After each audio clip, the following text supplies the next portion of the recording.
This is CityCast Twin Cities. I'm Sean McPherson, and here's what the cities are talking about today. What grade were you in when you had peak first day of school jitters? When you were just really scared about the first day of school? Probably freshman year of college, if we're being honest. My answer is the first year of college as well. Anna, I think of you as unflappable. I imagine you're just like, it's August 31st. Tomorrow's the first day of school. I'm fine. Are you flappable? Would you be nervous before school? Not about school. I'd be like, if the teacher needs to step out, I'll take over. I got it. That's more my energy. Today, we're talking about Hennepin Avenue reopening in Uptown. We're also talking about ICE in the Twin Cities and how college applications have changed a little bit from when I was applying for college many, many years ago. I'm joined by Denzel Beelan from NPR News and CityCast Twin Cities executive producer Anna Wagle. Thank you both for being here. Thanks for having us, Sean. This is so exciting. Our first real episode. I'm so excited to be a part of this. I can't wait to get my voice out there and start hearing from Minneapolis and St. Paul about CityCast and keep that conversation going. It's been 18 months, $36 million, lots of changes on Hennepin Avenue and Uptown, but that is coming to a close in time for Halloween. Sean, can I say something about that really quick? Yeah. I stopped seeing my therapist because she was located in Uptown. Right off of Hennepin Avenue, right where it splits Hennepin and Lyndale. And I was like, I can't do this anymore. I don't think therapy is right for me. It was not so worth funny, it. Anna, I think I go to that. I might have gone to that exact same building. Oh my God. I do virtual therapy and thank goodness to one degree. But actually, I live right around that area. Yeah. So, Denzel, I'm so sorry. What has life been like for you? Well, it should be noted on a personal note, on 2024, on my 31st birthday, they closed it down. Happy birthday. And I was doing a birthday show in Uptown. And like one day we were just getting things ready. The next day, people were like, how do I find parking? Everything's closed down. So it hit me in a very personal way. So to look forward to this Halloween, things being open again, it feels like a long time coming. It's also my half birthday this Halloween. Yes. I'm feeling like it was a very personal attack in some ways, but also I have to have optimism about this because for the past 18 months, essentially my walking area where I've built so much of my life, from my therapist to my chiropractor to where I went to the gym to all these things, has been majorly affected because they were all along that Hennepin and Lyndale area of Whittier and Uptown and everything that's been affected because with Hennepin going down, Lyndale became near impossible as well. Did you consider moving at any point, or did you believe that this would be completed and that someday like life would return to normal? That's sort of a double-edged sword because I did actually move last year, but I moved to Lowry Hill. So I didn't move too far away. Yeah. That was more of just a personal thing. I wanted to buy something and I had the opportunity. Millennials buying property. But we got to talk about all the people who have businesses along there. They are the first ones to tell you, they're like, guess what's happening this Halloween? Like, I was just at the Lowry last night and our wait person was like, hey, come back Friday. It's going to be so different. I was at Sebastian Joe's earlier this morning and they were also like, guess what's happening on Friday? Every business along Hennepin in that Uptown stretch is so ready for this. And I'm excited for ideally that boon that will happen. There will be some changes, though. And as someone who's walked around there, I can tell you it's gone to a one road each way, which is going to be something to get used to. There's also some special bus lanes, which I'm excited for as someone who takes the bus everywhere. And coming this December, they're going to start running the E-line down there that will help you get from uptown to downtown and places on either side of them really quickly.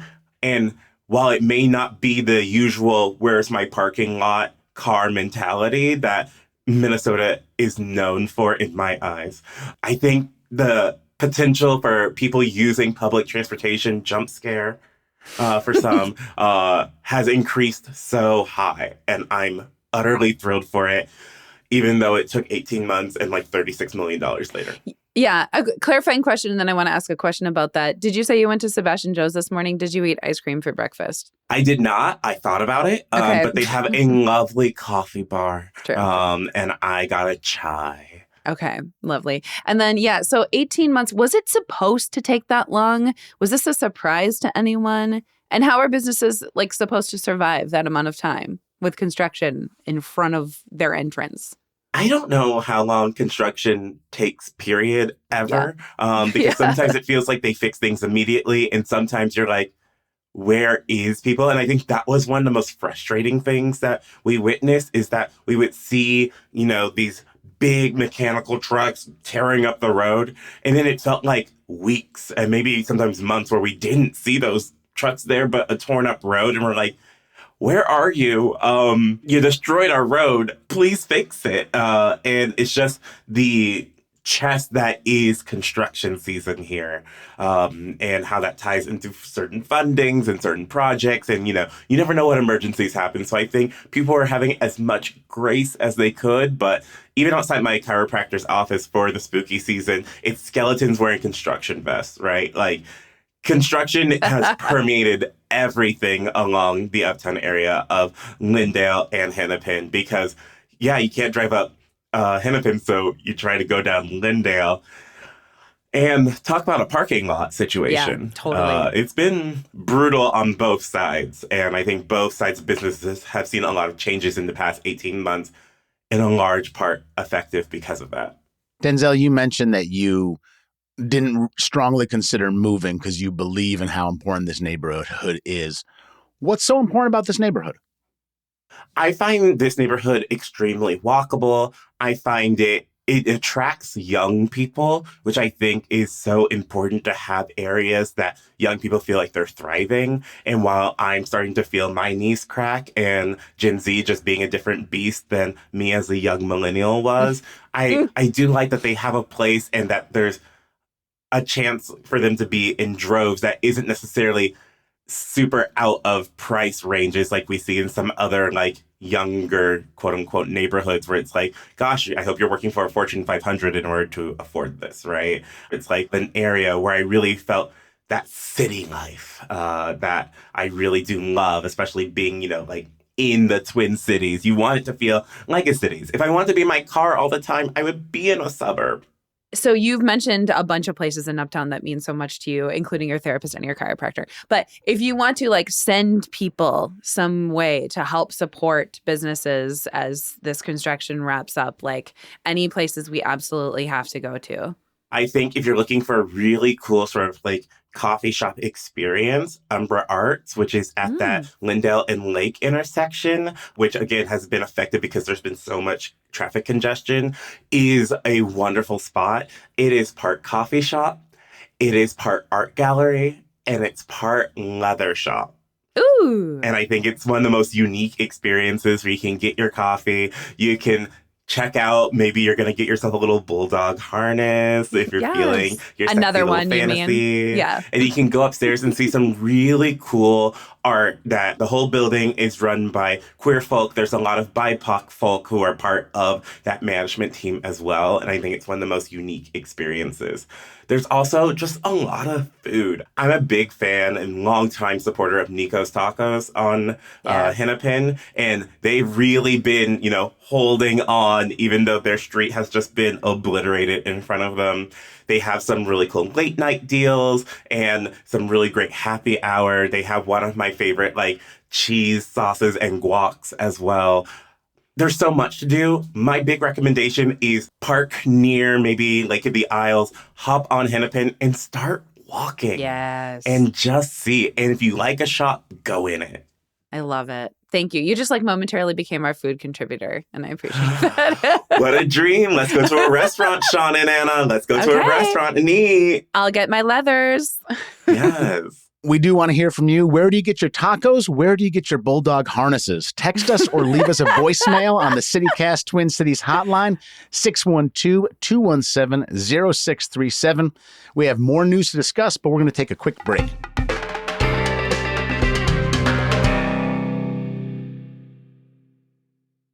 We're all very excited about Hennepin reopening in Uptown. And when I get excited, I like to grab a pile of cocaine, which means I should have been at a press conference with Kristi Noem, who is the Homeland Security Secretary for the United States. And she paid a visit to Minneapolis. And yes, she was standing in front of a pile of cocaine and guns for this press conference. What she was talking about was activity in the Twin Cities related to immigration, specifically ICE, but also Department of Homeland Security. And she was talking about the fact that there are dozens more ICE agents and federal agents who are coming into the Twin Cities in the next week or two. And she also took some shots at our locally elected officials, including Mayor Fry from Minneapolis and our governor, Tim Walz. This is an ongoing story because our relationship with the federal government is not the way it was many, many years ago. There's a lot more tension. There's a lot less cooperation. There might be changes in how much we cooperate, and it directly affects people living here. So with that, I just wanted to kick it off and talk about basically ICE in the Twin Cities. Can I ask a serious journalistic question just to get us started here? How do you think they transport the guns and the cocaine for these photo opportunities? When I should have been thinking about bigger questions, I did think about this a little bit, Anna. And this is seized evidence that I imagine they go through some process of like, hey, we need to sign this out. We need to get it back. But I also think that at the federal level, we have some really brazen officials. And I can truly see a text going out like, we need at least 3 kilos of coke and 15 guns. All the ways that they say, like, we make sure that this coke is banded and noted and it gets returned. I wonder if there's coke laying around and there's a janitor who's like, I'm taking some of the coke. I don't know. That seems possible to me. I think it also speaks to the rise of the theater that politics has really entered into. Yeah. It is frustrating, and it makes perfect sense because of the way we consume information, that the people who want to get information to us are going to embrace a lot of the same techniques that, influencers do. I want to focus in on one particular part of this relationship between ICE and state governments everywhere, but in particular in the Twin Cities, which is separation ordinances. Anna and Denzel, how much do you know about these separation ordinances starting right now? So I think it's a way for us in Minnesota not to have to do certain things that ICE might do. And it's a way to protect immigrants from giving too much information, and a way to make sure if they want to report something via 911, that they won't get in trouble for that. Is that kind of right? That has a lot to do with sanctuary cities and separation ordinances. Okay. Sanctuary cities being a larger set of policies that have a lot to do with how we will treat the people who live in our cities. But basically, the separation ordinance is a mandate for local law enforcement to not do federal immigration work. So if you know that if you see a Minneapolis police officer and they're asking you about a crime, they're not also then going to go, oh, and can I see your papers to substantiate that you can live here? If you know that that question is not going to be in any interaction you have with a Minneapolis police officer, you might answer every question differently. I believe in sanctuary cities being a wise way to make these cities more safe. So I'm at odds with Kristi Noem. I'm at odds with a lot of people at the national level. But I want to point out that this could go further, and 3 of the mayoral candidates want it to go even further than separation ordinances currently do. And Sean, you did mention the elections that are happening next week. Can you tell us how the mayoral elections will come into play with this topic? So there's 3 candidates, Dwayne Davis, Omar Fateh, and Jazz Hampton, who signed on to a pledge from a group called MIRAC, and this is an immigration rights group. They signed on to this pledge on October 16th. It's many pages long, but there's 4 significant demands that have become talking points in a lot of these mayoral debates in Minneapolis. The 4 demands are no information sharing, no crowd control help, which speaks directly to the raid that happened on June 3rd in South Minneapolis. They're saying even just being there to control a crowd is not acceptable for the Minneapolis Police Department. Then they want a new law passed to require the federal government agencies that are here to show their faces and wear badges while they are doing their work here. And the final one is punitive measures for any individuals or agencies that do not cooperate with these other demands. The big sticking point with Mayor Fry, who did not sign on to this, is he says this is patently unenforceable. We're not going to have a situation where a Minneapolis police department goes, "Hello, masked ICE agent, I'm here to arrest you." And the ICE agent goes, "You got me again, just here wearing masks. Let me put my hands behind my back." It's not going to happen.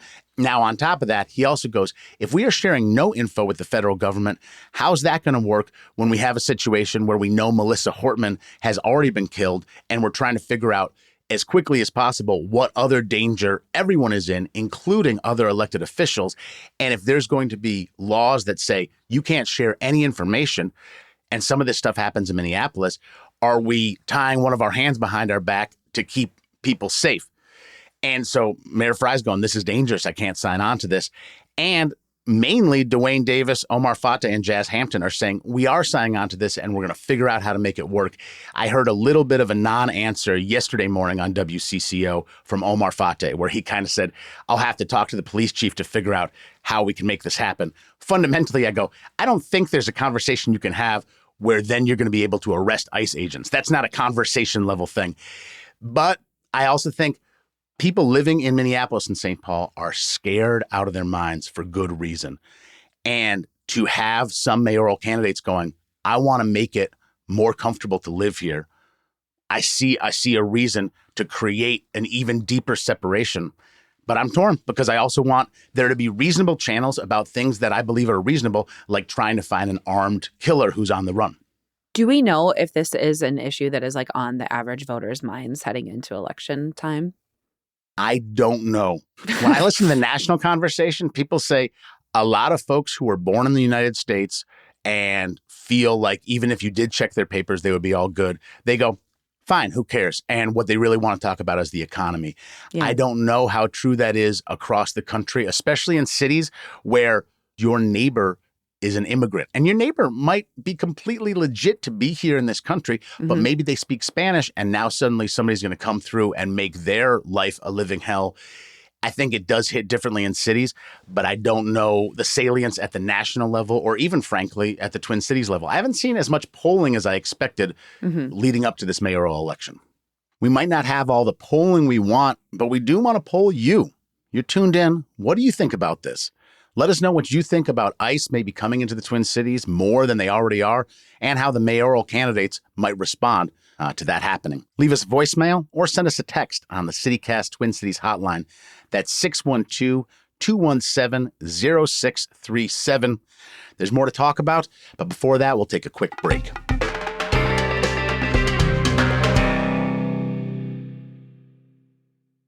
Anna and Denzel, do you know what it means for a fairway to dogleg left? Is that sports? I also thought sports because fairway feels very baseball. Oh. Golf. Are we in the wheel? Golf? Okay. So. Wrong crowd shot.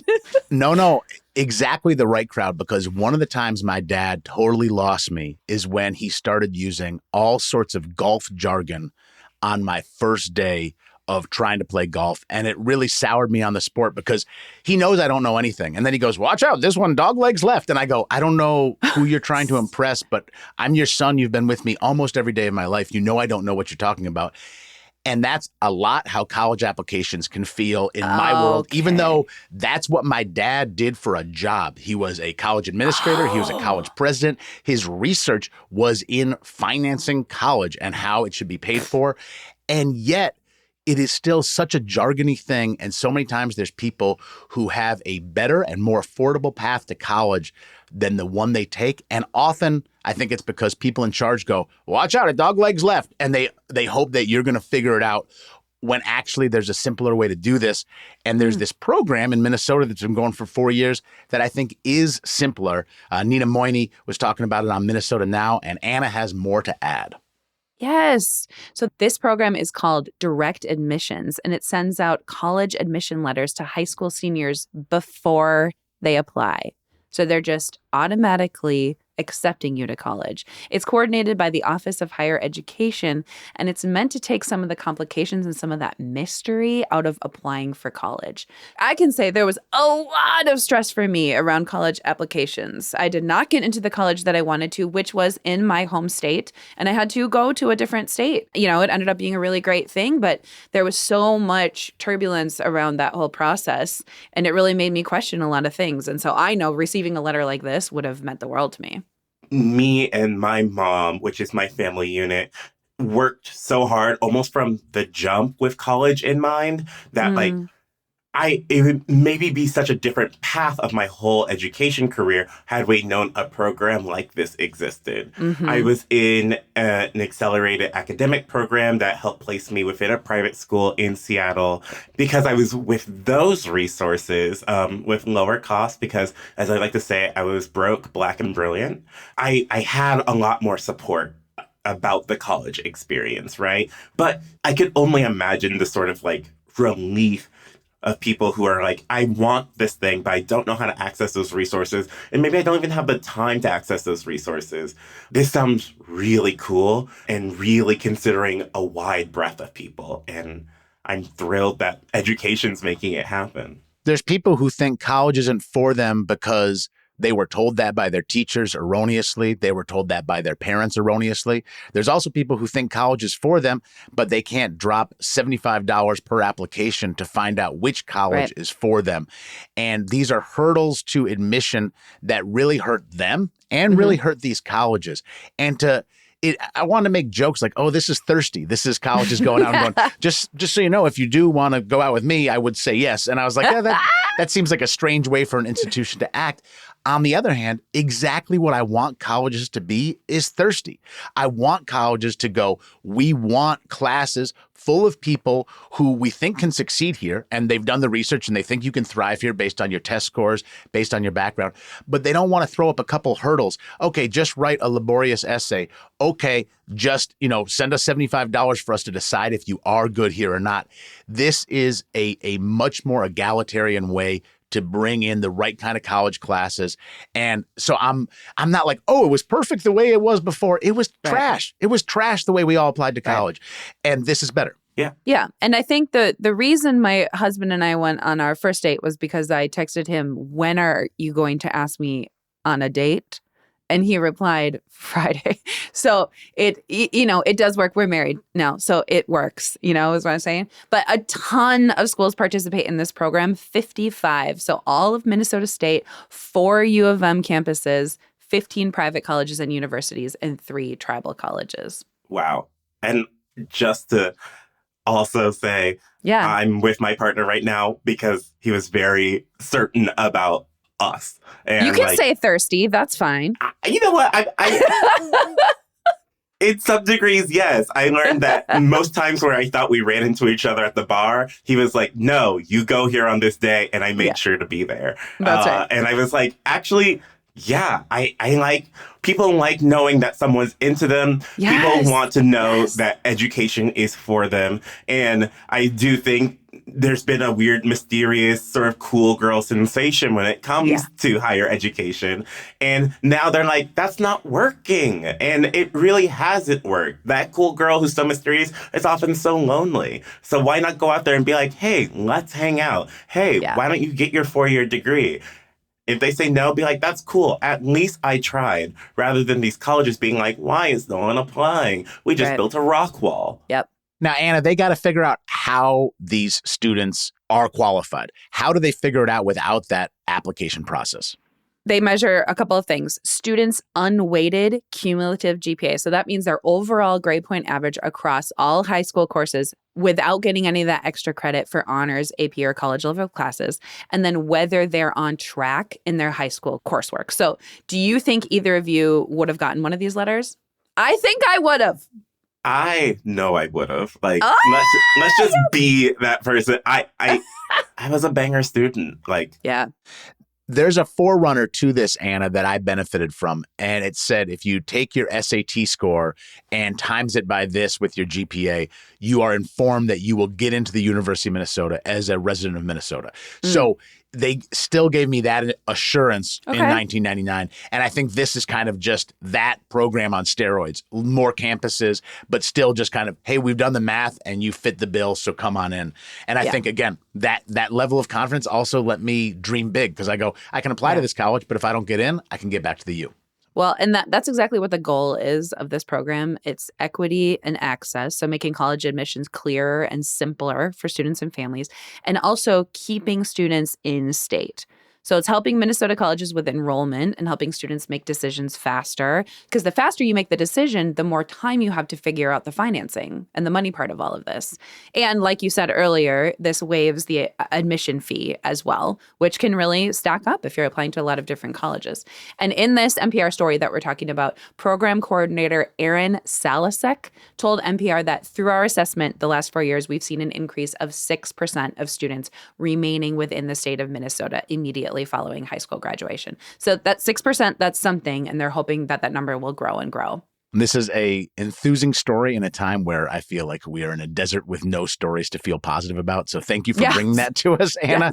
Yes. And we're on our first episode here, but we already have some stuff in the mailbag. Are you ready to open it up? Yes, I came up with a theme song. It goes like this: mailbag. Great. This is so exciting because isn't it the role of the executive producer to go, that's terrible, and now and you Yep. So and it's great. So thank you. This is very exciting though, because how many podcasts get to launch with like a full mailbag to read through? I'll try to do this as fast as I can because there was so much to talk about today. But I want to say producers Tiffany Bowie and Adam Sage write our newsletter every day. So a lot of these are addressed to either Tiffany or Adam, which is adorable. So Maria said, Tiffany, this newsletter is fantastic. I've been searching for something like this for a long time to help me feel more connected to and informed about the Twin Cities. Thanks to you and your team. I'm so excited for all that is to come. And Maria, you nailed it. That is our exact goal, to help readers become better neighbors, better Twin citizens. Marcus said he's planning to make, this was a very random email. I love it. He said he's planning to make wassail almost every week once it gets cold, and that his house is going to smell amazing. Do either of you need a definition of what wassail is? I do. Okay. Yeah, I do. It's a hot mulled beverage traditionally enjoyed during the Christmas and winter season, and it's like very hygge. It's very Minnesota. Okay? He's going to make wassail. He wants to let us know that, and I'm glad that I know that. Megan says she lives in South Minneapolis and was sad to see Southwest Voices reduce their email count on a weekly basis. And she's also very sad about NPR cuts as well. Of course, that comment hits very close to home for me. And she says local news is so important, and I'm glad to see another news outlet emerging in the Twin Cities. Keep up the good work. Thanks, Megan. Our friend Davis wanted to recommend some Northeast coffee shops because producer Adam made a little video where he was touring around Northeast, trying out coffee shops. He got very caffeinated that day. And so Davis wanted to make sure that we added to our list Coffee Shop Northeast, Diamonds, Cosmic Coffee, and Curioso Coffee Bar. Okay, Adam, you're going to have to make a follow-up to that video.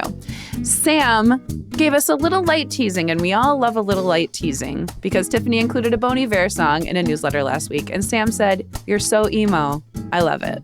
Do you love it, Sam? That sounds sarcastic, but that's okay. And then finally, Bill said, good luck as you approach launch day for CityCast Twin Cities. Just don't forget Lowertown and downtown St. Paul. Bill, we won't, okay? Keep your eyes out for a social video specifically from Lowertown in the next probably week.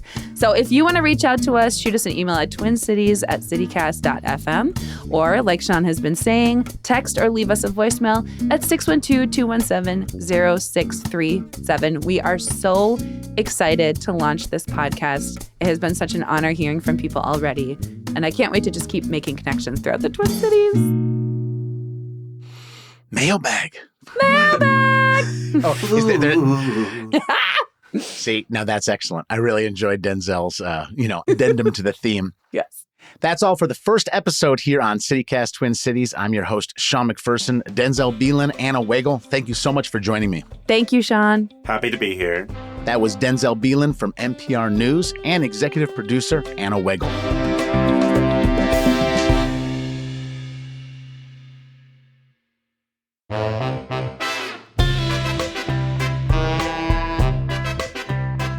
You can get more news delivered right to your inbox by subscribing to the CityCast Twin Cities newsletter. If you enjoyed today's show, why not share this podcast with somebody who hasn't filled our mailbag with fantastic compliments about our newsletter?